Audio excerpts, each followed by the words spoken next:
toDIYfor, and I have a little bit of an obsession with plants. Still trying to cover every single inch of my apartment with them.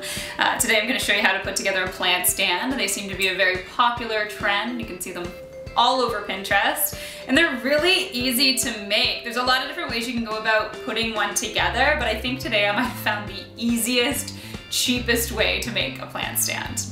So you'll need a bag of cement and also a base. I'm using a glass vase. I have scissors, tape, and also some bristle board. Now this is to create the circular base and form for my cement. I've seen people use buckets as well, so that could be another option, but I basically just cut a strip of paper, taped it into a circle, and now I'm taping it down to the paper as well. And in hindsight, I shouldn't have done this. I think using a hot glue gun would provide a much better seal, and I put the bowl inside of there just to keep that circle form while I was taping that in place. So after that's all done, I got this idea actually from another YouTuber. He's an incredible DIYer. HomeMadeModern is his channel, and this is a technique that he did. So I tried it out for myself, and it's using a hot glue gun to create veins in your cement.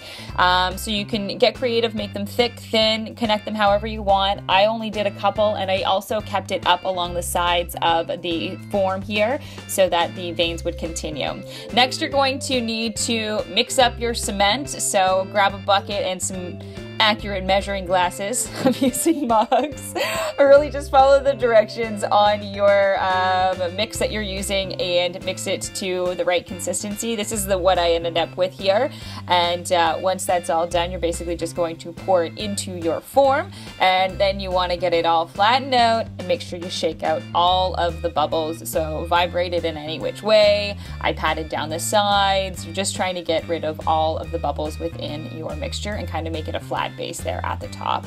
So after that, I took my base, which in my case is a vase, and I stuffed it in there, just kind of rotating it a little bit, making sure that it is in the cement deep enough that it will hold, and you let it dry 24 hours. Now if you're working with paper, you're going to need to not let it sit really any longer than 24 hours. I've done this before where I've let it sit too long and the paper gets stuck to the cement.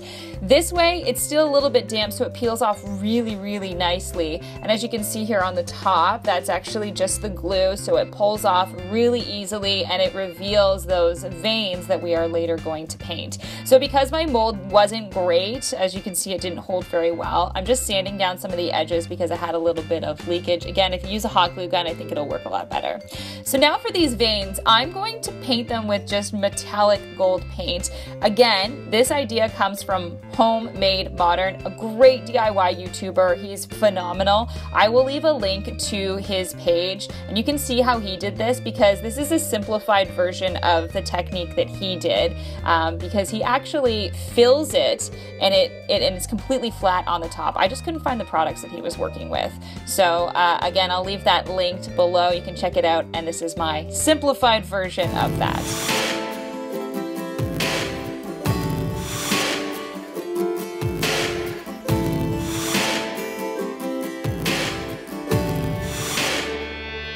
So it's basically a two-step DIY. You make the cement and then you put your base inside of it. And the vase was really easy. It was cheap from the thrift store. But you can always use wooden dowels. You can find something else to use as your base. I really like the idea of using that vase, the way that it's shaped. It's really simple for me to put things up inside of it, so I will be able to change it with the seasons. For example, around Christmas time, I can easily put some Christmas bulbs up inside of it, and you'll be able to see it through because it's just glass. So that's the reason why I went that route. Also really easy to do, and the cement, so cheap, $6 to $7 for a bag, and I still have plenty left. I can make lots of other DIYs. And I will be down the road doing more cement DIYs. So if you enjoyed this DIY, let me know, give me a like. If you make a plant stand yourself, get creative with the idea and send me some photos. You can follow me on Instagram and on Twitter at Janelle Steeper, and don't forget to tag me in those photos so I can actually see the DIY. And if you enjoyed this DIY, give me a like, subscribe. I will be back next Wednesday with a new one. Cheers. Dang it. Ah! Why won't this come out?